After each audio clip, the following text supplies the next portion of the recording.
friends, welcome to Mimi's Mixed Bag. Thank you for stopping by. Today's video is geared for the Grinch lover. I created a Grinch playlist so that all my Grinch crafts are in one place. I've got a few of them. Today's video is not an original idea, and I just wanted to recreate it in my own version and just show you how inexpensive you can make this little Grinch door hanger.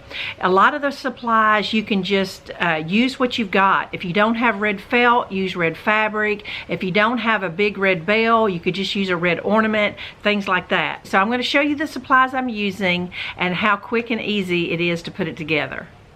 All right, it's such a beautiful day out here. I thought I would just lay out the main supplies. The lighting is great and you can clearly see what I got here.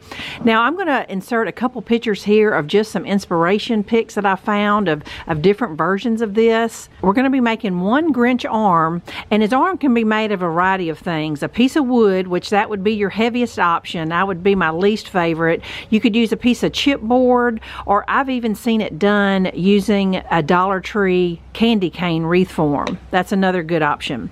Now you're going to cover his arm with red felt, red fabric to be like his Santa suit. Now the fur on his Santa arm, I picked up a Dollar Tree mop head. But if you don't have either one of the red or white, the simplest thing is just to pick up a Santa hat or a Christmas stocking. That would give you both the red and the white, and you could easily create your Santa sleeve with that.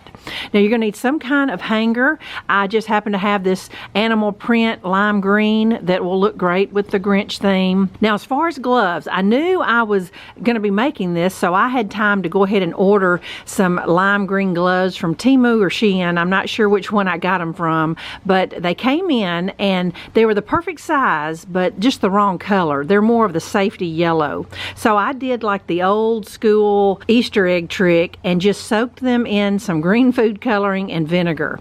And they did darken up quite a bit. It gave me a little bit more of the Grinch color, and so I'm going to use one of these. These are actually still a little wet. I'm going to make sure they're dry before I stuff them with some polyfill. So I did find some green gloves at Dollar General, but they came in like a 3-pack, and I just didn't need all those gloves, and I wanted to make 3 or 4 of these little Grinch door hangers. But just worst case scenario, if you just can't find any green gloves, then just trace your hand on a piece of green felt and glue it up like you're sewing it and stuff it, and it will work out just fine. So that's definitely an option. Look, and you might can find some green work gloves. Just look around different stores or hardware stores, and they do come in lime green. And you're going to need some kind of bell or ornament. This one's, I'm sure, a Dollar Tree quality. I've had it in my stash. Any kind of red ball or bell will do. You will need a bag of polyfill to fill your glove and to kind of pad his arm a little bit. And then the bow at the top is strictly optional. You could just find one roll of ribbon and make a bow. I wanted mine kind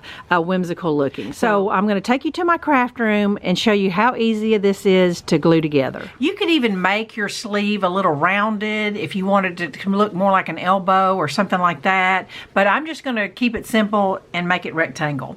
All right, I took just a little sharp object and I poked 2 holes right there. I'm just guessing that's where I want my hanger. I thought it might be easier to get through just the felt instead of trying to get through all the layers when I get ready to put my hanger on. It's going to take just a little bit of hot glue, lay some batting on my sleeve. You can put as much or little as you like and just make my arm a little more rounded. I cut me a piece of red felt about 1 inch bigger than my sleeve, and I'm just going to lay it on there, kind of poke my stuffing in there, and I'm going to hot glue my felt all the way around until my chipboard is covered. Just get the ends covered the neatest way you can. Since I'm making several of these and I wanted to conserve my red felt, I just hot glued a little black felt on the back of mine just to cover up the unfinished back where I've turned the fabric over. And now I have my little padded forearm. Now I'm going to take my Dollar Tree mop head. I'm going to cut it into 4ths, because I'm making 4 of them. You could cut yours however, it depends on how many you're making, but I'm gonna cut it in half and then half again, and that will give me my little furry cuff on one end. If it ends up just shedding all over the place, then I'll just come up with plan B. I'm gonna take some really sharp scissors, I'm not sure if these will work, and just cut the mop in half. So half and then half again. just eyeballing it. So I know it's going to shed a little bit, but we'll see. This may be a mess. And I'm going to hot glue it on the end of the sleeve. Just about half of it. I'm actually going to fit my glove between the cuff and the arm to help secure that stuffed glove. We'll see. I'm going to see how bad this sheds. But so far, it's working out. I'm going to cut away some of this little wild fur. Really is cute with the super furry cuff. I just want to show you that stuffing the glove, I'm doing the fingers first and then the thumb, and then once I have all the fingers stuffed is when I will put a big wad in there to make the top of his hand. And I hadn't finished gluing all this yet. I'm still going to wrap this around a little bit and secure it a little better, but I just wanted to kind of put it in place before I attached my hand. Put quite a bit of glue there. And I want to glue it with my thumb on top. I'll show you what I'm talking about. Just make sure your thumb is on top right here. Add more glue and really secure that cuff. Now I'm going to flip it over and finish, securing the cuff on the back. You could just put the glove on first, but I just found this way. I knew the placement would be right. Now that I've got it together, I realize that this is super light. And so I don't think I'm going to go to the trouble of trying to poke a hole through the felt. And so I'm just going to hot glue my hanger on the back. My large dollar store bell came with this little ring. So I took it off and I hang my bell from a piece of ribbon. I'm going to tie it in a little knot like that. And then I'm going to take my glove and I'm going to kind of mold his hand into the shape I want. I'm going to glue his thumb and index finger together like he's holding it, like that. Now I was going to put my little accent bow at the top of my hanger, but I found another picture where they had stuck it on the top of the bell, and I thought that looked even cuter.